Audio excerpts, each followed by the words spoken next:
muter ke. Bismillahirrahmanirrahim. Al-Fatihah ila ruh habibina wa syafi'ina sayyidina Rasulillah sallallahu alaihi wasallam wa alihi wa ashabihi wa azwajihi wa ikhwanihi minal anbiya wal mursalin. Thumma ila arwah masyayikhina wa liman lahu haqqun alaina, khususan muallifu hadzal kitab al-imam al-arif billah al-alimul allamah al-muhaddits Abuya Sayyid Muhammad Alawi al-Maliki al-Hasani bi anna Allah yaghfir lahum wa yarhamuhum wa yu'li darajatihim fil jannah wa yanfa'una bi asrarihim wa anwarihim wa ulumihim wa barakatihim fid din wad dunya wal akhirah bi sirril Fatihah. A'udzu billahi minasy syaithanir rajim. Bismillahirrahmanirrahim. Alhamdulillahi rabbil alamin. Arrahmanir rahim. Maliki yaumiddin. Iyyaka na'budu wa iyyaka nasta'in. Ihdinas siratal mustaqim. Siratal ladzina an'amta 'alaihim ghairil maghdubi 'alaihim waladdallin. Amin. Bismillahirrahmanirrahim. Wa bis sanadil muttasil ila al-imam al-arif billah Abuya Sayyid Muhammad Alawi al-Maliki al-Hasani qala fi kitabihi mafahim yajibu an tusahha at-tahdhir minal mujazafati bit-takfir ila an qala al-allamatu al-imamu as-sayyidu Ahmadu Mashhur al-Haddad wa qad inaqada al-ijma'u ala man'i takfiri ahadin min ahli al-qiblati illa bima fihi nafyu sani'il qadiri jalla wa ala aw syirkun jaliyun la yahtamilu ta'wil aw inkarun nubuwati aw inkaru ma ulima minad din bid darurati aw inkaru mutawatirin aw mujma'in alaihi daruratan minad din wal ma'lumu minad dini darurah kat tauhid wan nubuwat wa khatmir risalati bi Muhammadin sallallahu alaihi wasallam wal ba'thi fil yaumil akhir wal hisabi wal jazaa wal jannati wan nari yukfaru jahiduhu wa la yu'dharu ahadun minal muslimina bil jahli bihi illa man kana haditha ahdin bil Islam fa innahu yu'dharu ila an yata'allamahu thumma la yu'dharu ba'dahu. Masih di dalam pembahasan yang menerangkan tentang at-tahdhir minal mujazafati bit takfir, ancaman atau larangan bagi orang yang terlalu cepat mengkafirkan saudara seagama. Ini kita masih berada di bab pertama. Kalau salah kita baru mulai sekali, dua kali, Jadi baru ini bab pertama dari kitab Mafahim Yajibu an Tusahha, karya Abuya Sayyid Muhammad Alawi al-Maliki al-Hasani. Kalau yang ingin mengulang, kitab Mafahim ni kitab apa? Tengok di YouTube ada itu. Kita jelaskan, kita ceritakan bahwasanya kitab ini salah satu kitab Abuya yang paling terkenal. Mafahim Yajibu an Tusahha, kitab Abuya yang paling terkenal. Bahkan diterjemahkan ke dalam beberapa bahasa Indonesia, bahasa Inggris, bahasa Turki, bahasa India, diterjemahkan di dalam beberapa bahasa. Berarti itu juga tanda bahwasannya pemahaman sesat yang Abuya perangi di dalam kitab ini itu tersebar kemana-mana. Kan begitu? Ngapa kitab ini diterjemahi sama orang Inggris? Berarti apa? Berarti di Inggris ada pemahaman sesat seperti ini. Kenapa diterjemahkan ke bahasa Turki?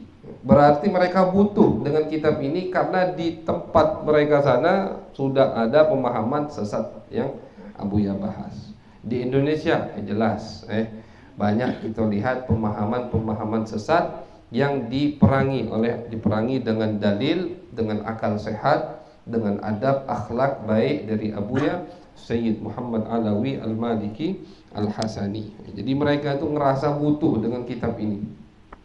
Ketika pemahaman sesat itu masuk ke tempat mereka, mereka bingung mau jawab dengan apa. Akhirnya Allah gerakkan, Allah beri taufik Abuya, sehingga Abuya mengarang kitab ini, dikumpulkan semua. Di dalam kitab ini pembahasan yang mereka sesatkan, atau begitu kurang lebih, yang sering dibahas sama kelompok sesat tadi, sama Abuya dibahas semua di kitab ini. Walaupun Abuya Sayyid Muhammad nanti punya kitab satu-satu tentang pembahasan yang ada di kitab ini. Misalkan di sini dibahas pembahasan tentang Maulid Nabi. Abuya punya kitab khusus tentang Maulid Nabi besar Muhammad sallallahu alaihi wasallam. Di sini beliau bahas tentang Madhun Nabawi, memuji Nabi besar Muhammad sallallahu alaihi wasallam. Abuya juga punya kitab khusus, karangan khusus tentang memuji Nabi besar Muhammad sallallahu alaihi wasallam. Jadi bab-bab yang ada di sini itu dikarang lagi oleh beliau dengan karangan khusus. Jadi makanya kitab ini dibutuhkan oleh semua kelompok, oleh semua orang dari beberapa negara, untuk membentengi akidah mereka, akidah Ahlus Sunnah wal Jamaah. Makanya tidak heran ketika ada orang yang mengatakan mujaddid, mujaddid itu setiap abad pasti Allah kirim. Setiap abad pasti Allah kirim untuk umat Nabi besar Muhammad SAW satu ulama yang menjaga agama mereka, menjaga akidah mereka setiap abad. Itu hadis, ada hadis yang sahih. Imam Suyuti mengumpulkan siapa saja mujaddid, termasuk salah satunya mujaddid di abad kedua, Al-Imam Asy-Syafi'i sebutkan. Mujaddid misalkan di abad kelima, Al-Imam Al-Ghazali. Jadi mujaddid itu ulama ini yang membentengi akidah Ahlus Sunnah wal Jamaah.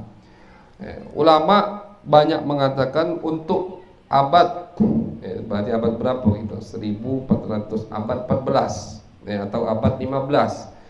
Itulah abad 15 itu mujaddidnya Abuya Sayyid Muhammad Alawi Al-Maliki.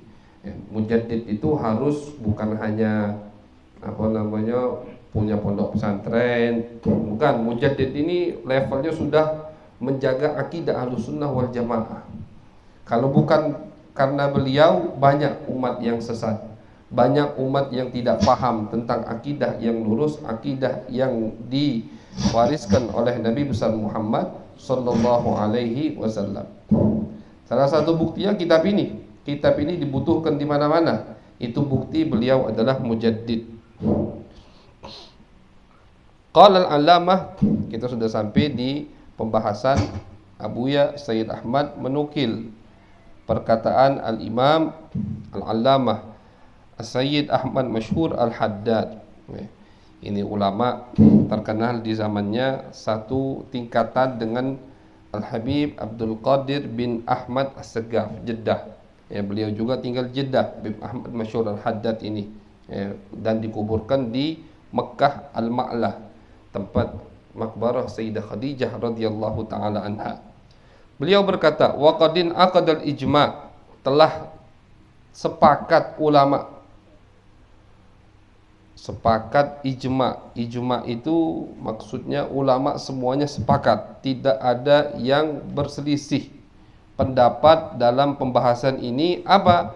Alaman itakfiri ahadin min ahlil kiblah, untuk tidak kita mengkafirkan salah satu orang selagi orang tersebut masih menghadap kiblat yang sama.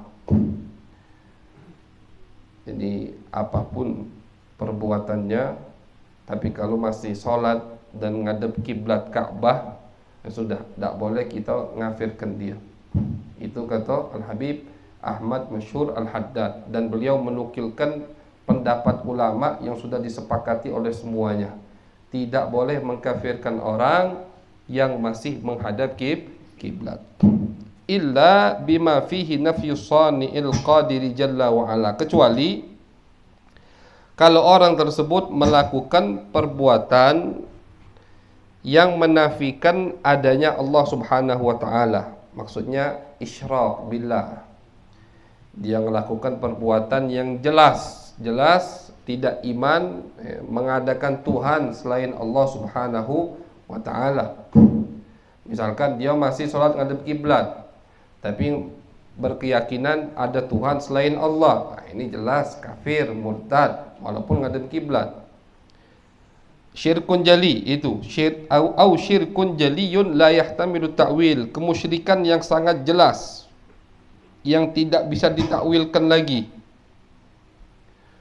Maksudnya tidak bisa ditakwilkan lagi, semua orang paham ini perkataan musyrik.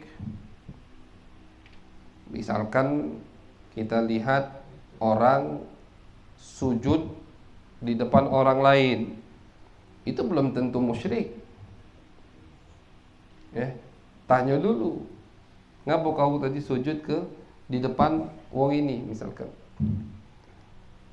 Belum tentu. Apakah kau yakini dia Tuhan selain Allah? Oh indah, aku kira sujud itu boleh misalkan. Nah, berarti kan belum musyrik.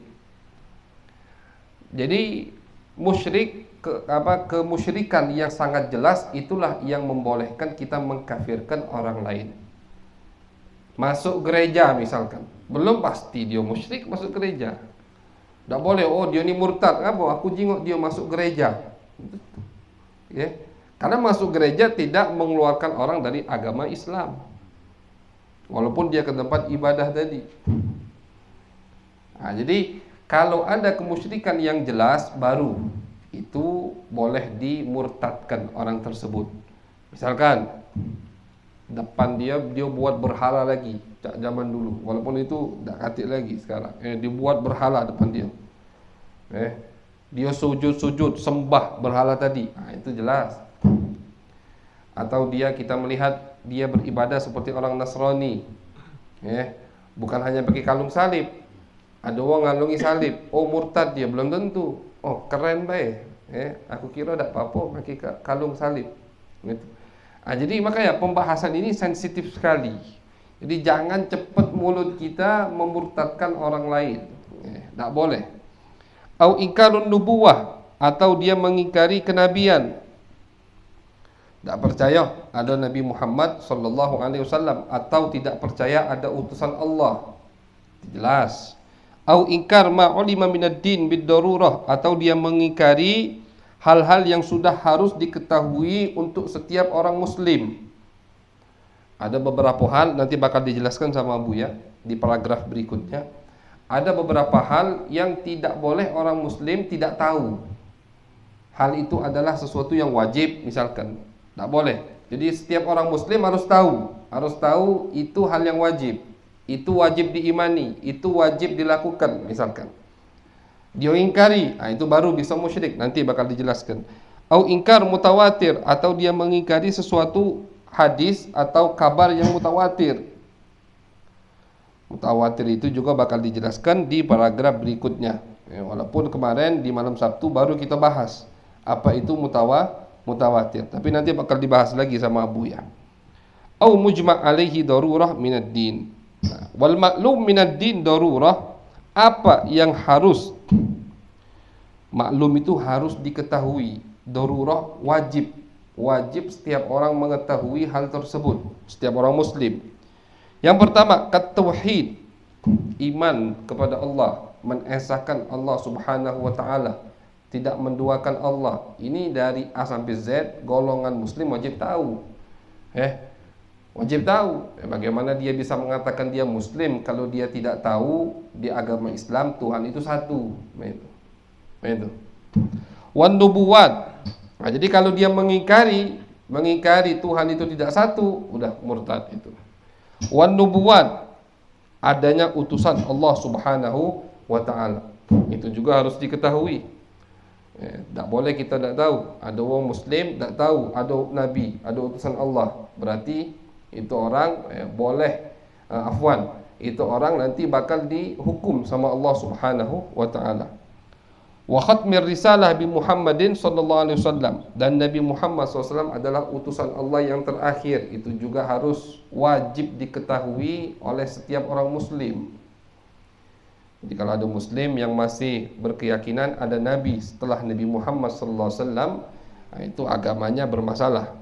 Wal ba'thi fil yaumil akhir, nanti ada hari akhir. Wal hisab wal jaza, ada nanti hisab, dipertanyakan, diminta pertanggungjawaban oleh Allah Subhanahu wa taala. Wal jaza, ada hari balas, artinya bakal dibalas semua amal kita ini oleh Allah. Kalau baik, balasannya baik. Kalau amalnya jelek, balasannya jelek.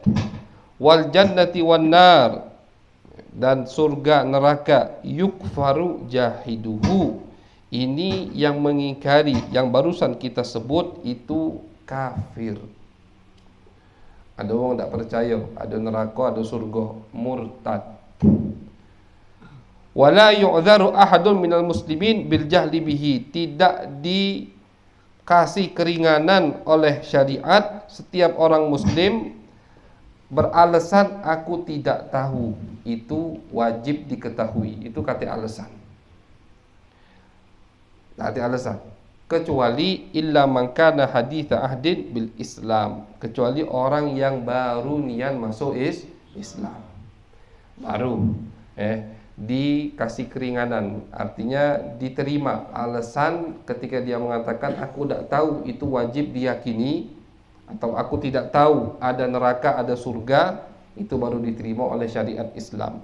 Itu pun kata Abu Ya, fa innahu yu'dharu ila an yata'allamahu thumma la yu'dharu ba'dahu, itu pun bukan dia dikasih keringanan selama-lamanya, tidak.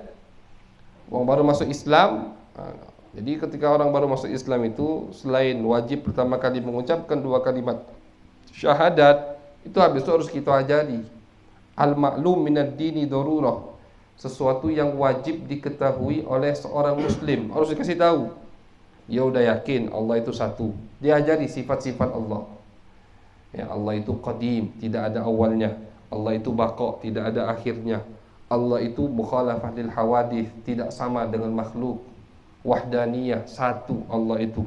Wahdaniyah fil dzat, wahdaniyah fil af'al, wahdaniyah fil sifat. Zatnya satu, perbuatannya satu, sifatnya juga satu. Itu harus diajari semua. Itu kenapa? Karena maklum minad din darurah. Maka ada akidatul awam, akidah orang awam. Kita semua awam. Akidah itu harus kita ketahui. An-nubuwat, 25 nabi wajib, 25 rasul bukan nabi wajib dihafali, itu juga 10 malaikat wajib diketahui, itu maksudnya an-nubuwat. Itu semua tadi yang kita sebutkan al-ma'lum minad din darurah, itu sesuatu perkara yang wajib setiap orang muslim untuk mengetahuinya. Kalau ada orang yang mengingkari hal-hal tersebut, bisa kita katakan dia murtad. Jadi selagi orang tadi tidak mengingkari al-ma'lum minad din daruratan, kita tadi ada orang tiba-tiba pakai kalung salib, kita tidak tahu ngapa dia pakai kalung salib.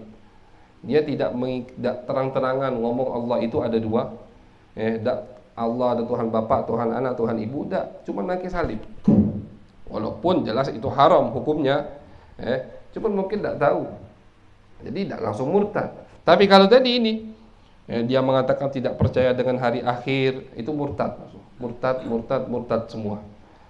Itu namanya al-ma'lum minad din darurah. Jadi kata Abu Ya, selagi orang tidak mengingkari hal-hal tersebut yang barusan kita sebut, jangan cepat-cepat mengkafirkan orang. Jangan cepat-cepat mengkafirkan orang. Apalagi cuman cinta luar biasa kepada Nabi Muhammad SAW. Cuman ziarah kubur, dikafirkan, padahal ada dalil, kan gitu. Jauh, mereka menuduh kita ini, menuduh kita musyriklah, murtadlah, padahal yang kita lakukan tidak ada yang disebutkan oleh Abu Ya barusan. Kita tidak ingkar Allah itu satu, kita tidak menganggap Nabi Muhammad Tuhan, kita tidak mengingkari ada surga neraka, tapi kenapa kalian kafirkan kami tanpa alasan yang jelas?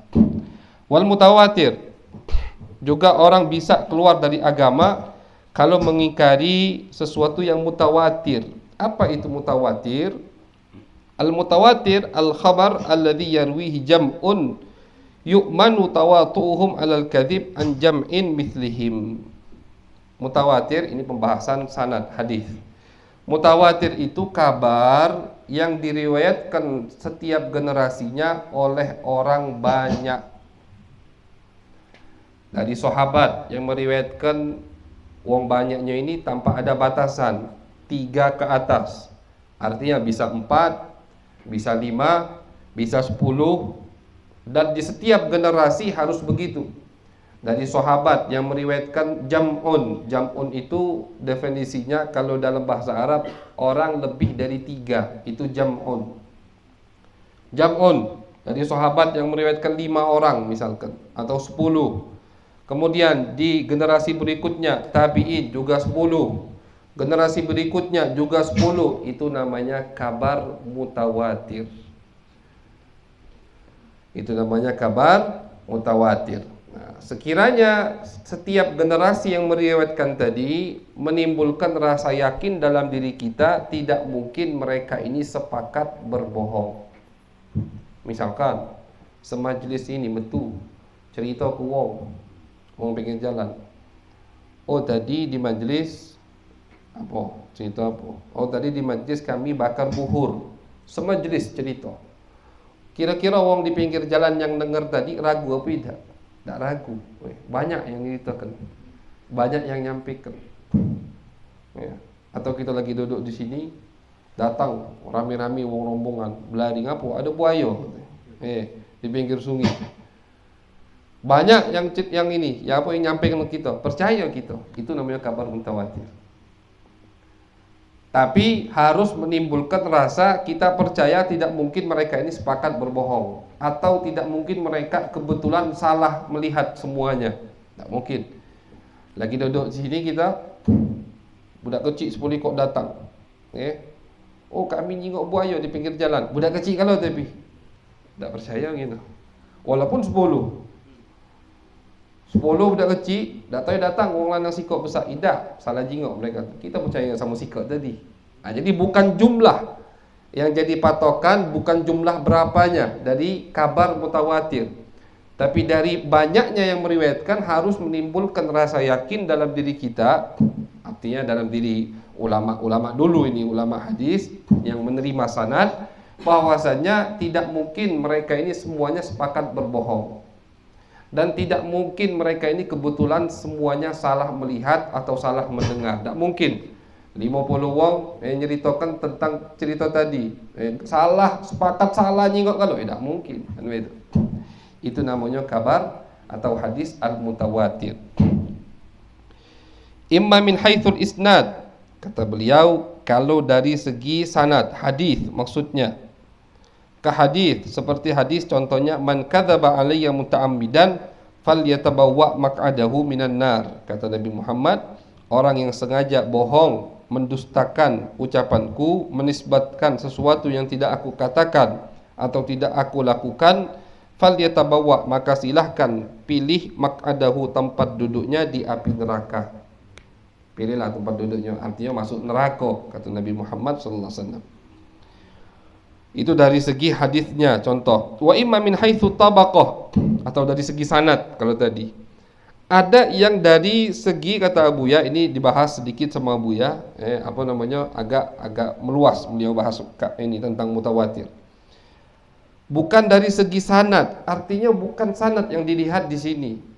Yang tadi sudah selesai sanad. Sanad itu perawi hadisnya yang menukilkan kabar kepada kita, itu sanad maksudnya. Kata Buya, ada mutawatir juga yang bukan dari pembahasan sanad, tapi dari pembahasan setiap generasi. Katawaturil Quran, seperti mutawatirnya Al-Quran. Al-Quran mutawatir atau tidak? Mutawatir. Yang mutawatir sampai sekarang berjalan itu Al-Quran. Kalau hadis itu sampai Imam Bukhari selesai. Setelah zaman periwayatan selesai, kan zaman periwayatan itu sudah habis, di abad keempat selesai. Setelah itu ulama meriwayatkan apa yang sudah ditulis di kitab. Kita sekarang ngambil sanad ke guru, baca hadis ke guru, itu kan dari kitab. Bukan model periwayatan seperti abad pertama, abad kedua, abad ketiga, atau itu nggak sampai abad keempat. Beda. Kalau abad pertama sampai abad keempat, periwayatan hadisnya itu tanpa kitab. Guru yang meriwayatkan hadis ratusan ribu di otaknya hadis, dan dia dengar dari gurunya langsung. Gurunya misalkan 1000. Itu periwayatan dulu. Di abad keempat selesai sudah. Ya, setelah kitab ditulis, kitab hadis, ada kutubus sittah, ada kutub al-musannafat, ada masanid, ada mu'jam, itu selesai sudah. Setelah itu periwayatan hadis metodenya beda dari kitab ke kitab, begitu. Nah, jadi sanad mutawatir ya selesai sampai di situ. Sanad mutawatir selesai sampai di zaman ketika periwayatan selesai sudah. Tapi ada yang mutawatir sampai sekarang dan sampai nanti hari kiamat. Mutawatir apa itu? Mutawatir Al-Quran tanpa sanad misalkan. Tanpa sanad.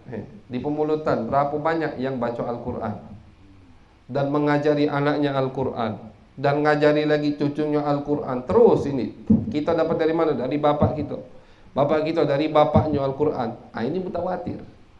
Nah, jadi mutawatir dari segi generasi, kata Buya. Di setiap generasi banyak yang membaca dan meriwayatkan Al-Quran.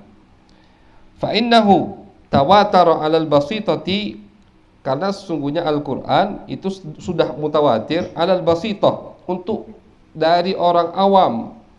Kalau yang hadis tadi pembahasan sanad itu mutawatirnya untuk perawi hadis, untuk ulama. Tidak setiap orang punya sanad atau pernah meriwayatkan hadis mutawatir. Tapi kalau Al-Quran semua bersaksi bahwasanya Al-Quran adalah sesuatu yang mutawatir, turun menurun kita pelajari. Alal basitati syarqan wa gharban, darsan wa tilawatan wa hifdhan. Dari ujung dunia ke ujung dunia itu tahu semua Al-Quran. Tawaturnya, ya, mutawatirnya dari segi darsan, dipelajari Al-Quran, wa tilawatan atau hanya membaca Al-Quran, wa hifdhan menghafal Al-Quran, itu mutawatir semua. Wa talaqahu al-kafah anil kafah tabaqatun an tabaqah, dan Al-Quran ini disambut, diterima, diriwayatkan dari setiap kelompok ke kelompok yang lain, dari setiap generasi ke generasi berikutnya. Fala yahtaju ila isnad, tidak butuh dengan sanad. Artinya tidak butuh dengan sanad untuk kita yakin Al-Quran mutawatir. Ada orang baru masuk Islam, kita hadapkan di depan dia, ini Al-Quran. Tak butuh dia bertanya mana sanadnya Al-Quran ini ke Nabi, tak butuh. Hanya untuk mutakhassis, untuk orang yang takhusus menghafal Al-Quran dan ingin mendapatkan sanad Al-Quran, itu baru yang belajar sanad atau ngambil sanad Al-Quran. Kalau ngambil sanad Al-Quran itu tidak segampang ngambil sanad hadis. Kalau ngambil sanad hadis, misalkan seperti yang kita kemarin bulan Ramadan, atau sebelumnya Muwatta, itu punya sanad. Kenapa punya sanad? Karena dari awal majlis sampai akhir hadir, mendengarkan atau dia membaca, baik murid yang membaca atau guru yang membaca, udah dapat sanad hadis kitab Muwatta. Tapi sanad Al-Quran itu sulit. Yang hafal Al-Quran saja belum tentu punya sanad. Artinya sanad ini bukan dia ngafal dari guru, gurunya dari guru, bukan. Sanad ini ruwet pokoknya. Nah, jadi ketika ada orang baru masuk Islam misalkan, atau ada anak kecil yang baru dewasa, suruh baca Al-Quran, tidak perlu bertanya mana sanadnya Al-Quran ini sampai ke Nabi. Tidak perlu sanad lagi, tidak perlu bukti. Kenapa? Karena semua orang Muslim di dunia ini membaca Al-Quran. Dari mana mereka membaca Al-Quran? Belajar dari generasi sebelumnya. Generasi sebelumnya, dari generasi sebelumnya sampai ke zaman Nabi Muhammad SAW. Jadi tidak butuh sanad, begitu. Itu mutawatir Al-Quran. Jelas ini, kalau yang ngingkari Al-Quran jelas kafir, murtad. Jangankan Al-Quran semuanya, satu huruf saja dalam Al-Quran, ada yang berani mengingkarinya, murtad, keluar dari agama Islam. Waqad yakun, terkadang kata Buya ada mutawatir amal wa tawarus. Mutawatir perbuatan atau adat. Ya kita memang di pemulutan misalkan ada adat apa yang sudah dilakukan dari generasi ke generasi sebelumnya. Itu kan ada pasti setiap kampung, setiap daerah ada adat istiadat. Itu mutawatir juga. Sekampung melakukan adat itu kalau dari mana? Dari bapak kami dulu. Bapak kamu dari mana? Dari bapaknya lagi. Bapaknya lagi dari bapaknya lagi. Ini Ustadz setiap hari ini tanggal sekian pasti kami main ini misalkan. Itu mutawatir juga. Mutawatir amal, tawarus kata Abu ya. Katawaturil amal ala syai'in min asrin nubuwah ilal an. Ini Abu ya contohkan jelas dengan contoh yang lebih tinggi. Artinya ada amal, perbuatan, adat istiadat yang dari zaman Nabi sampai sekarang. Misalkan apa contohnya? Ya majelis ilmu itu mutawatir dari zaman Nabi. Duduk seperti ini. Mutawatir dari zaman Nabi. Di hadapan Nabi duduk sahabat. Kemudian sahabat duduk di hadapan mereka, tabi'in. Kemudian tabi'in duduk di hadapan mereka, tabi'in terus sampai kita sekarang, alhamdulillah. Ini juga mutawatir. Ya, cuma tidak perlu dengan isnad, dengan sanad, tidak perlu. Au tawaturi ilmin katawaturil mu'jizat. Atau mutawatir dari segi maklumat, dari segi pengetahuan, seperti semua orang tahu setiap nabi itu pasti ada mukjizat. Pasti tahu. Ini apa? Setiap orang muslim tahu nabi pasti ada mukjizat. Fa inna mufradatiha wa in kana ba'daha ahadan lakinnal qadral mushtarak minha mutawatirun qat'an fi ilmi kulli insanin muslim. Walaupun macam-macam mukjizat tersebut tidak semua orang muslim tahu. Mukjizat nabi banyak, tapi kita yakin Nabi Muhammad ada mukjizat. Tapi kalau dipreteli mungkin ada yang tidak tahu. Yang sering baca kitab sirah, sejarah mungkin tahu tuh, banyak tahu tentang mukjizat Nabi Muhammad sallallahu alaihi wasallam. Yang jarang baca kitab sejarah, tahu Nabi ada mukjizat. Mukjizat Nabi Musa, oh terkenal apa? Belah lautan. Sudah itu baik tahunya. Yang lain tidak tahu. Banyak kan mukjizat yang lain gitu. Mukjizat Nabi Muhammad sallallahu alaihi wasallam Al-Qur'an misalkan. Selain itu banyak mukjizat Nabi Muhammad. Tapi kita yakin atau kita tahu Nabi itu pasti ada mukjizat, itu semua orang muslim tahu. Nabi pasti ada mukjizat. Itu contoh mutawatir. Ini pembahasan yang Abu ya ingin memberi kita faedah saja. Nah, mutawatir ini yang sudah disebutkan sama Abu ya ini kalau diingkari oleh seorang muslim baru bisa jadi murtad. Ngingkar, tidak percaya dengan sesuatu yang mutawatir, baru bisa jadi murtad. Ragu Al-Quran itu dari Nabi. Al-Quran yang sekarang ragu itu dari, misalkan aku yakin Nabi itu punya kitab suci, tapi tidak yakin yang ini di depan kita, murtad. Karena buktinya sudah jelas, sudah kuat bahwasanya Al-Quran ini dari Nabi besar Muhammad sallallahu alaihi wasallam. Wa innal hukma 'alal muslimi bil kufri fi ghairi hadhil mawatin allati bayyana amrun khatirun. Menghukumi orang muslim dengan hukum kafir di selain tempat yang sudah kami sebutkan kata Abu ya, yang kami sebutkan di atas, amrun khatirun adalah perkara yang sangat bahaya sekali. Kenapa bahaya? Fil hadis Nabi besar Muhammad SAW dalam hadis menyebutkan, idza qala ar-rajulu li akhihi ya kafir faqad ba'a biha ahaduhuma. Kalau ada seorang muslim mengatakan kepada saudaranya muslim, wahai orang kafir. Dia manggil kawannya wahai orang kafir. Faqad ba'a biha ahaduhuma. Kata Nabi pasti sudah salah satunya adalah orang kafir. Si A manggil si B, oi, wong kafir. Kalau si B ini tidak kafir, A yang jadi kafir. Itu kata Nabi Muhammad sallallahu alaihi wasallam. Faqad ba'a biha ahaduhuma. Salah satunya pasti kafir. Jadi kalau tuh dia manggil tadi tanpa alasan yang kuat, dia manggil kawannya muslim kafir, maka dia yang memanggil jadi kafir, murtad. Naudzubillah. Makanya luar biasa. Perkara yang sangat sensitif dan bahaya sekali mengkafirkan orang lain. Jadi janganlah kita cepat-cepat. Walaupun misalkan kita melihat orang melanggar apa yang Abuya sebutkan tadi, tidak usahlah kita ngomong, oi murtad ini, tidak usah. Karena semakin kita menjaga ucapan lidah kita, semakin agama kita selamat. Lihat Abuya Sayyid Muhammad dan Abuya Sayyid Ahmad, tidak pernah mengucapkan orang, oh dia ini murtad, tidak pernah. Paling-paling sesat, akidahnya akidah sesat, keluar dari jalur Nabi besar Muhammad sallallahu alaihi wasallam. Tidak pernah Abuya Sayyid Muhammad tidak pernah mengkafirkan orang.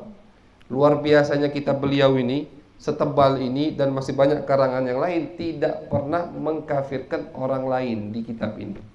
Cuma nyebut begini, yang bisa dimurtadkan kalau yang tidak yakin ini, itu memang begitu syariatnya. Tapi ngomong misalkan, oh kelompok ini murtad semua, oh tidak pernah beliau.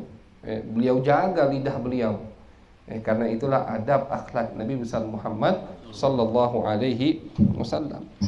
Wala yasihhu suduruhu illa mimman arafa binuri syari'ati madakhilal kufri wa makharijahu wal hududal fasilata bainal kufri wal iman fi hukmi syari'atil gharra. Dan tidak boleh, kata Abuya, orang mengkafirkan orang lain, ucapan memurtadkan orang lain itu tidak boleh keluar kecuali dari orang yang mengetahui madakhil, mengetahui berkat cahaya syariat, artinya wong yang betul-betul paham agama, mengetahui apa saja yang bisa memasukkan orang ke dalam kategori kafir atau murtad. Baru boleh ngomong orang lain murtad. Wal hudud al-fasilah, dan orang yang tahu batasan-batasan antara kafir dan iman dari syariat Islam, baru boleh ngomong. Ini sekarang ngafirkan orang lain murtad. Tanya furudul wudu, beda ngerti. Salat masih tidak becus, tapi ngafirkan orang lain. Oh yakin dulu, salat dulu. Ngafirkan orang lain, tapi makan masih basing be, halal haram hantam.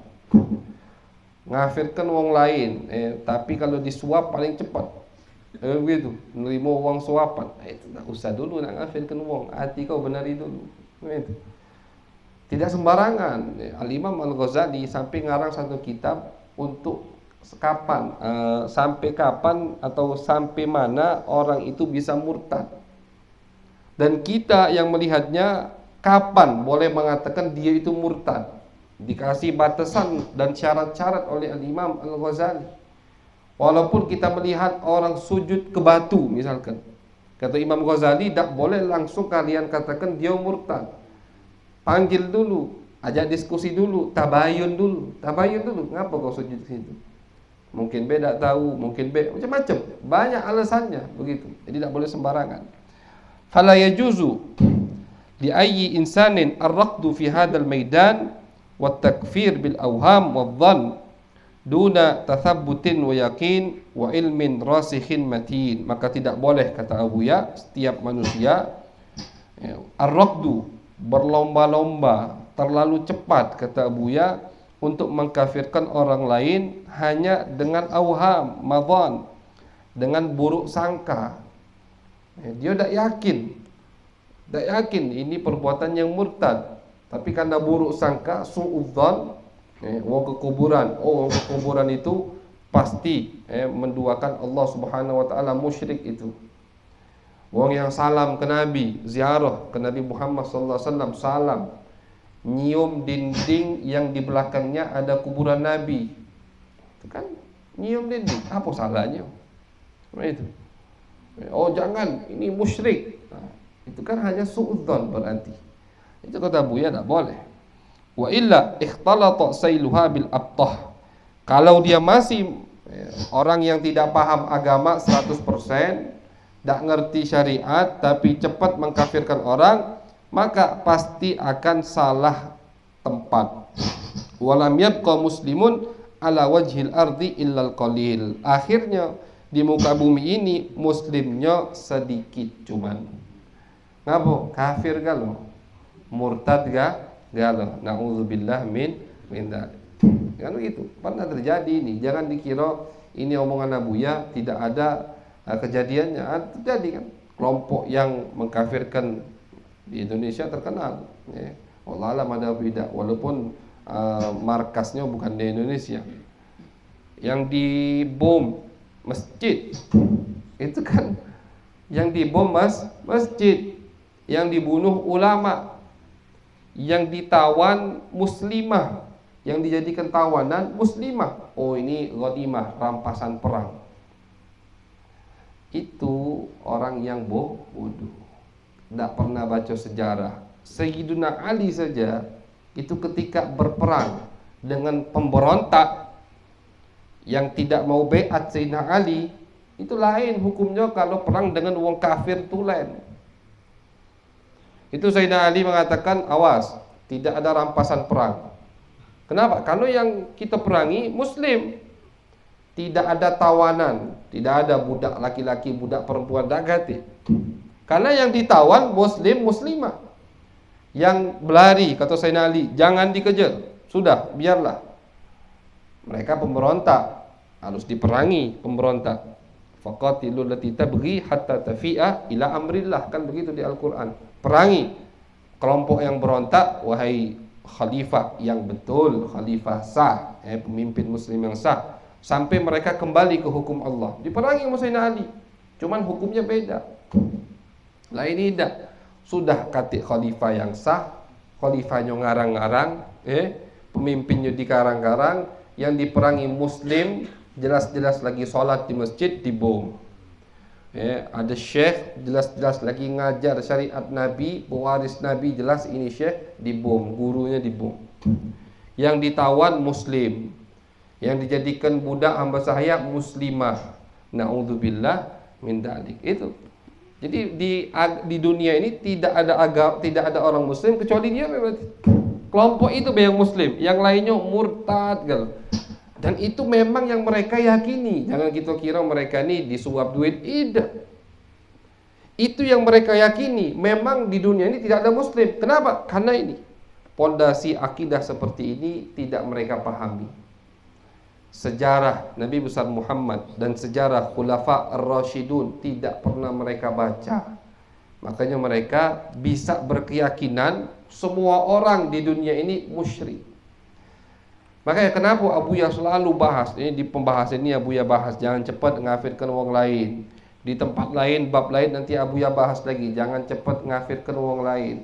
Kenapa? Karena kalau cepat mengkafirkan orang lain, natijahnya yang bahaya.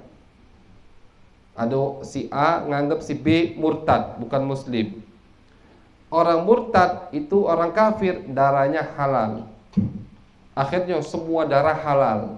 Makanya berani ngebom, berani bunuh. Itu begitu. Karena mereka berkeyakinan darah orang yang di hadapan mereka halal. Dan mereka berkeyakinan ketika mereka ngebom diri mereka sendiri, itu jihad fisabilillah. Itu yang parahnya, itu yang bahaya. Keyakinan yang salah tadi. Itu. Kalau karena hawa nafsu, maksudnya karena hawa nafsu, karena duit, atau ditipu dengan wanita, atau dengan jabatan, itu gampang diluruskan. Ini tidak. Karena memang mereka berkeyakinan itulah ajaran yang sah. Itulah ajaran yang diwariskan atau yang dibawa oleh Nabi besar Muhammad sallallahu alaihi wasallam. Sampai benderanya la ilaha illallah Muhammad Rasulullah. Bendera itu bendera Nabi padahal, tapi mereka bawa, naudzubillah min dzalik. Kama la yajuzu takfir bi irtikabil ma'asi ma'al iman wal iqrar bisyahadatain. Juga tidak boleh mengkafirkan orang hanya dia melakukan maksiat. Seburuk, separah apapun maksiat yang dia lakukan, tak boleh kita katakan oh dia ini murtad. Tak boleh. Tak boleh mengkafirkan orang dengan maksiat. Separah apapun maksiatnya. Tak pernah sholat ustaz dia ni, tak boleh.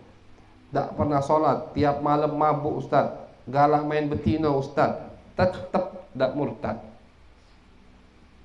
Jadi maksiat itu tidak mengeluarkan orang dari agama Islam. Walaupun dampak maksiat tadi juga sudah luar biasa bahayanya. Begitu. Ya, lama-kelamaan titik terang agama Islam di hatinya akan pudar, berganti dengan hitam. Ya. Bahaya juga. Ya, bukan artinya dah bahaya, bahaya. Ancamannya besar dari Allah. Cuman apakah murtad? Tidak murtad.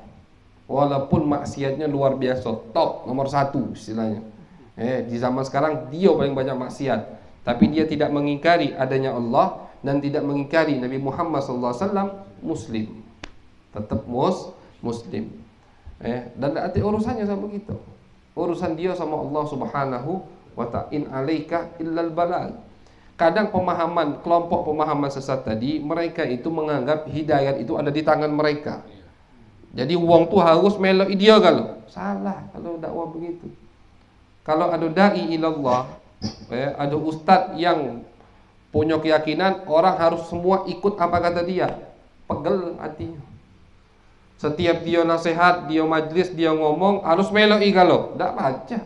Hati itu di tangan Allah Subhanahu wa ta'ala. Jangankan kita, Nabi saja Allah katakan seperti itu. Innaka la tahdi man ahbabta, walakinnallaha yahdi man yasha. Engkau wahai Muhammad tidak bisa membuat orang mendapatkan hidayat. Nabi milih, aku pengen dia dapat hidayat, tapi Allah tidak memilih, tidak bisa.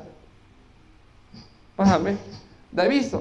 In alaika illal balagh. Nabi itu paling pusing, paling bikin Nabi galau kalau umatnya tidak mau masuk Islam.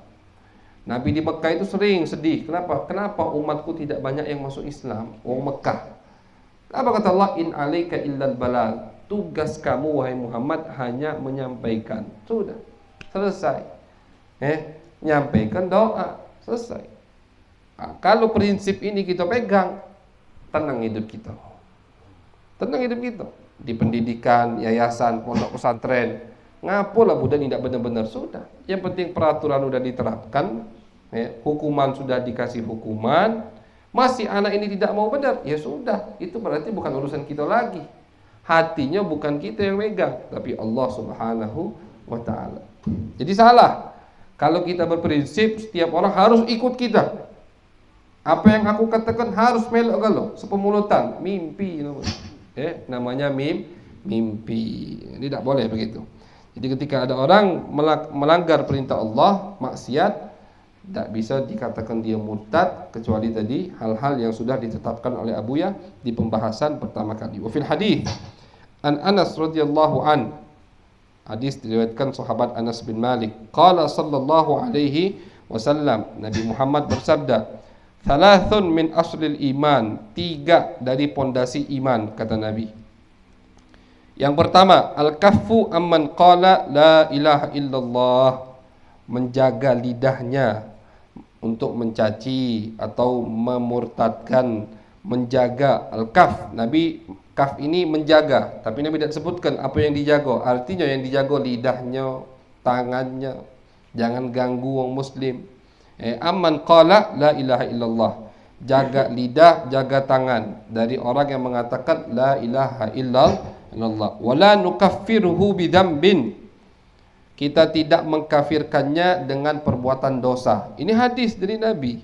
Wala nukhrijuhu anil Islam bil amal, kita tidak mengeluarkannya dari Islam karena perbuatannya. Dan kata Nabi, selagi dia udah mengucapkan la ilaha illallah, lepas langsung, harus stop tangan kita. Pernah kita ceritakan Usamah bin Zaid di medan perang ini, dia berdua menghadapi satu orang muslim, orang kafir, adu pedang. Ini orang kafir nak bunuh Usama, kalau ada kesempatan Usama dibunuh. Habis itu tiba-tiba pedangnya jatuh, terpojok orang kafir tadi, langsung mengucapkan la ilaha illallah Muhammad Rasulullah.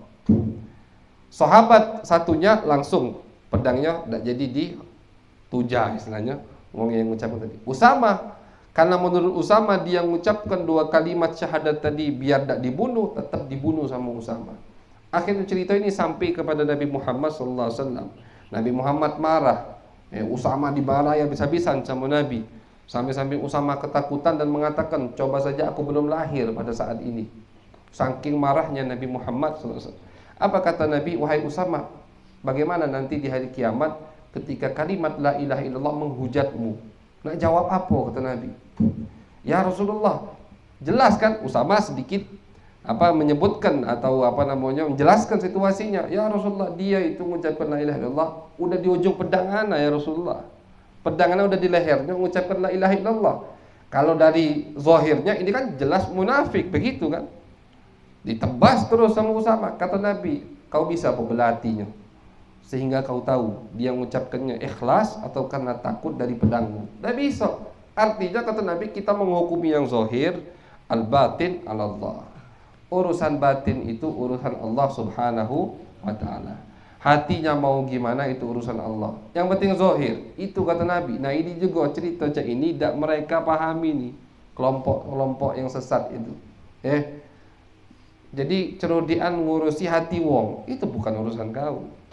Urusan hati itu urusan Allah Subhanahu wa ta'ala. Tidak bisa kita nak tahu isi hatinya apa, nak atur isi hatinya. Nabi tidak bisa istilahnya. Kata Nabi, kita hukumi zahir. Zahirnya sudah masuk Islam, tidak boleh. Tidak boleh diganggu. Hartanya, darahnya, harga dirinya harus dijaga, kata Nabi Muhammad sallallahu alaihi wasallam.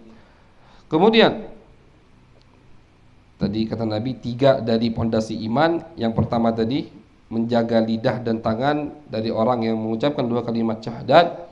Yang kedua, wal jihadu madin mundu ba'athanillah ila an yuqatila akhiru ummatid dajjal la yubtiluhu jawru jair wala adlu adil. Jihad fisabilillah, kata Nabi, itu termasuk juga pondasi iman. Jadi jihad fisabilillah, kata Nabi, bakal ada terus hukumnya sampai akhir zaman.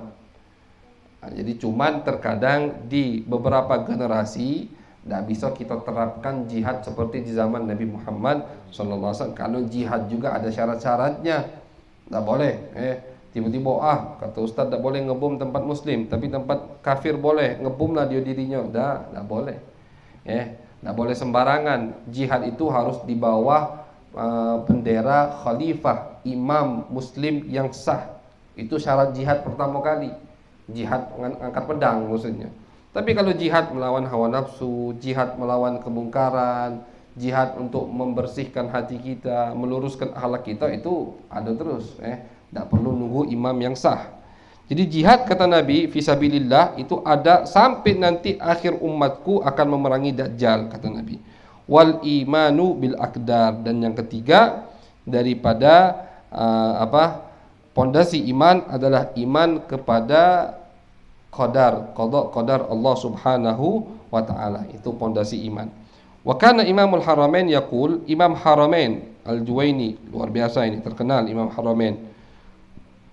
Beliau berkata, "Lau qila lana," ini sekelas Imam Haramain, "kalau dikatakan kepada kami, fassilu, jelaskan coba, ma yaqtadi takfir minal ibarat mimma la yaqtadi." Apa saja ibarat-ibarat ucapan yang bisa mengkafirkan seseorang dan apa saja ucapan yang tidak mengkafirkan.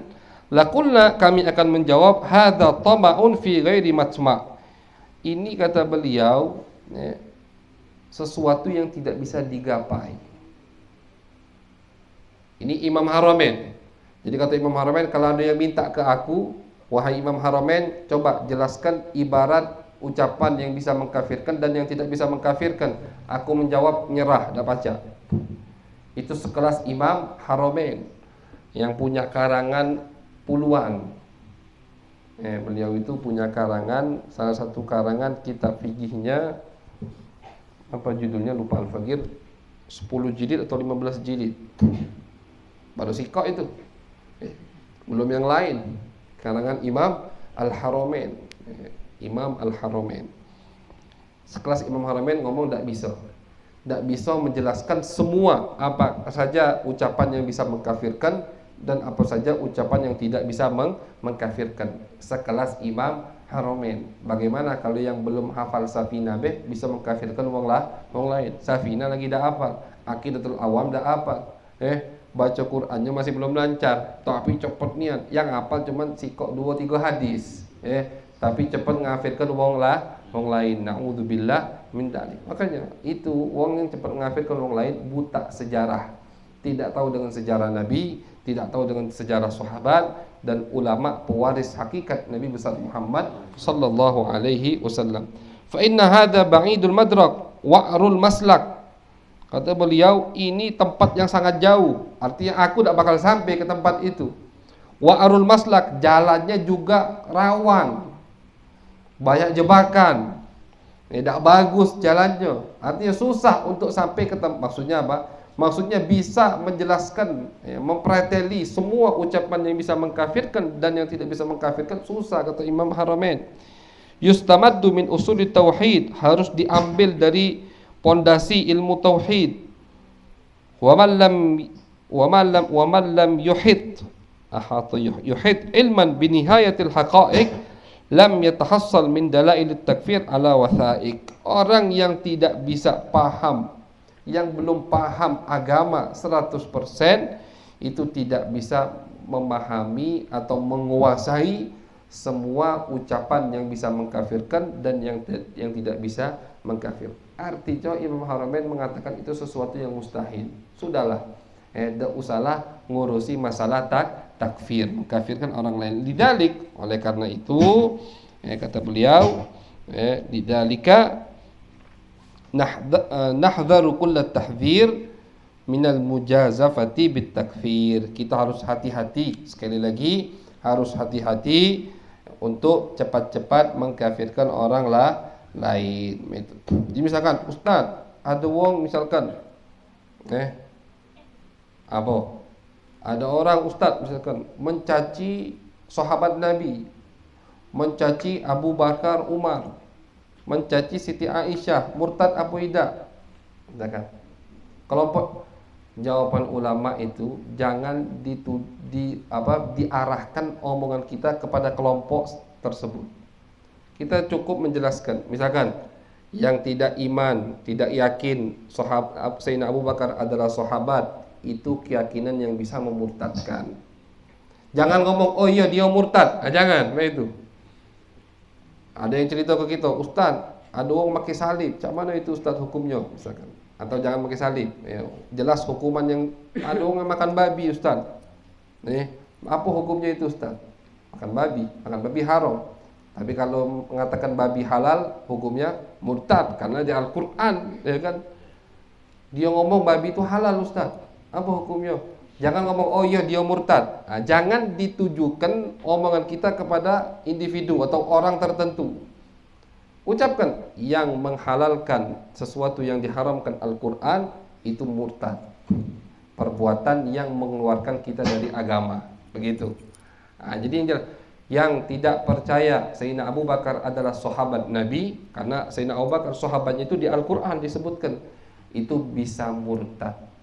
Yang tidak percaya Siti Aisyah adalah perempuan yang suci, murtad, karena kesucian Aisyah di dalam Al-Qur'an. Begitu. Yang berkeyakinan ada Nabi setelah Nabi Muhammad, murtad. Itu gaya ulama begitu, cara ulama. Jadi tidak, oh dia murtad, dia dijaga mulut mereka. Tapi mereka menyebutkan, menjelaskan hukum, menjelaskan hukum syariat Nabi besar Muhammad sallallahu alaihi wasallam. Di hukum Islam yang berkeyakinan ada Nabi selain Nabi Muhammad, murtad, jelas, begitu kan? Tapi dia murtad apa tidak? Tidak belok-belok. Tidak hukumi orang untuk murtad, sekali lagi untuk menjaga agama kita, mengikuti jejak akhlak Nabi besar Muhammad sallallahu alaihi wasallam, li'annahu jiddun khatirun, kata beliau, karena perkara mengkafirkan orang lain itu adalah perkara yang sangat serius dan sangat berbahaya sekali. Wallahul hadi ila sawa'is sabil wa ilaihil masir. Sekali lagi kata beliau, hidayat taufik itu dari Allah Subhanahu wa ta'ala. Jadi ringkasan dari bab ini, jangan sekali-kali kita cepat untuk mengkafirkan, memurtadkan orang lain, walaupun perbuatan murtad tadi di depan kita dia lakukan. Jangan, kita jaga lisan kita. Terus apa faedahnya? Kadang orang zaman sekarang ini banyak komentar di tempat-tempat yang tidak ada faedahnya. Tak kata faedahnya. tidak nambah gaji, tidak naikkan jabatan, tidak manjangkan umur, tidak usah. Buat apa jago lidah kita? Buat lidah kita ini untuk belajar, baca Al-Quran, salawat kepada Nabi Muhammad SAW, zikir menyebut Allah Subhanahu wa Ta'ala. Masih banyak yang lebih manfaat. Jangan cerudian dengan yang tidak manfaat. Mudah-mudahan selalu kita diberi taufik hidayah oleh Allah Subhanahu wa Ta'ala. Amin ya rabbal alamin. Ya Rabb.